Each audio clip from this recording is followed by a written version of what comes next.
शमशान की भयानक हवाओं के बीच विक्रम का सफर जारी था।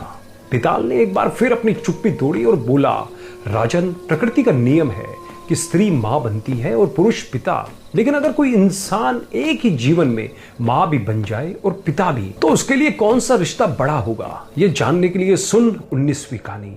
कहानी प्रतापी राजा यशोधन की है। एक दिन शिकार खेलते हुए वह अपने मंत्री के साथ जंगल में बहुत दूर निकल गया। वहां उन्हें एक सुंदर सरोवर दिखाई दिया। राजा ने स्नान करने के लिए कपड़े उतारे और जैसे ही पानी में डुबकी लगाई, एक चमत्कार हुआ।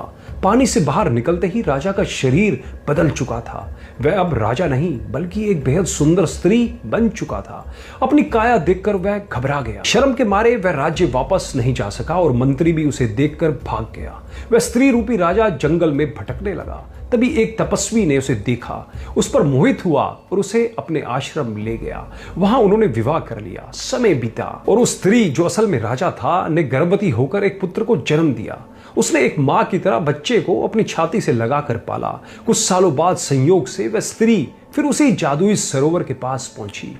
उसे पुराना जीवन याद आया। उसने तालाब में डुबकी लगाई और जादू टूट गया। वह फिर से राजा यशोधन बन गया। अब वह अपने राज्य लौटा, जहां रानियों से उसके पहले ही कई पुत्र थे, लेकिन उसका मन जंगल वाले बच्चे के लिए तड़पने लगा और वह उन्हें भी अपने साथ ले आया। कहानी रोककर बेताल ने विक्रम से पूछा, राजन, यशोधन अब फिर से पुरुष है। उसके पास दो तरह के बच्चे हैं, एक वो जिनका वह पिता है और दूसरे वो जिनका वह मां था। तू बता, राजा का अधिक मोह किन बच्चों के प्रति होगा? याद रख, जवाब जानते हुए चुप रहा तो तेरे सिर के हजारों टुकड़े हो जाएंगे।